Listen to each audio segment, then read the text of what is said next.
mobile homes from this point on forward have already been completely evacuated. The day of the floods, Stephen Hughes lost his home. He said I was being evacuated. I said, do I have to leave, or is this a volunteer or anything? He said, you have to go.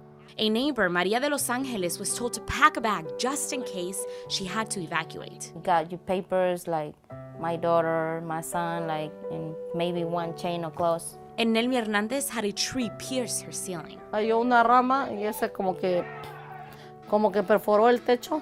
4 of the families are actually in shelters that the police took to. All 3 of them consider themselves blessed to be alive and say they're ready to open a new chapter in their life.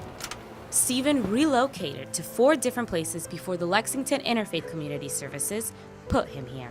And then I went to Licks and asked for help, asked for some assistance, and they found me this place here. They paid for his deposit and first month's rent. They offered to pay my power bill, like electricity, and I was just so grateful that they helped me out with the deposit. I said, no, I can cover my deposit bill, because I don't like to ask for something if I don't need it. But he says he's not happy here. I'd rather be back at my house at Victorian Lakes. While he goes back to Victorian Lakes regularly to see when they'll be ready to take him back. When it's rain, Yep. the water come here. Others got to stay, but are still recovering, like Maria de Los Angeles. My son, he's like too scared.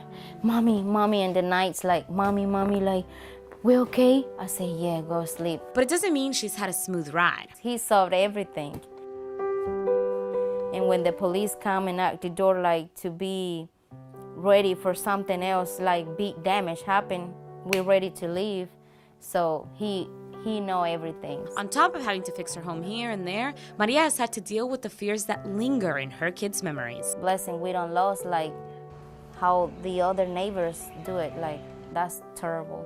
Nelmi Hernandez and her family are struggling with fears of their own, rebuilding their damaged home. Vamos despacio porque el dinero no lo hay, o hay que pagar renta o biles. She says they're delaying the repairs because they don't have enough money right now. Cada quien decidió poner su insolación. After the tree fell on her ceiling, she began to see this growing. She hopes to get the work done before the new baby arrives. A few doors down, you'll find these homes. I stop off at Victorian Lakes once a week and say, hey, any updates? One of them was Stevens.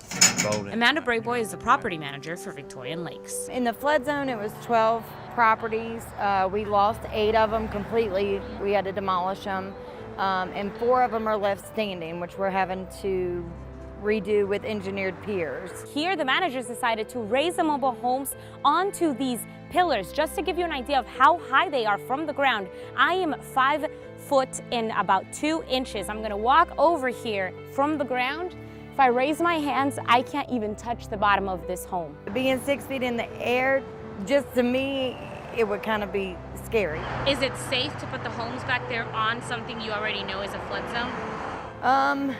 I'm hoping so. I would say so, as long as it doesn't flood again. The morning we visited the mobile home park, one of the structures had already collapsed. Town of Lexington has to come out each time that we dig footings. If it's not approved, there's no going forward. Amanda and Maria say nothing has ever been as difficult as this flood recovery. God love us, because, you know, like, it's a terrible disaster, but we're still here. Sonia Gutierrez, News 19 WLTX.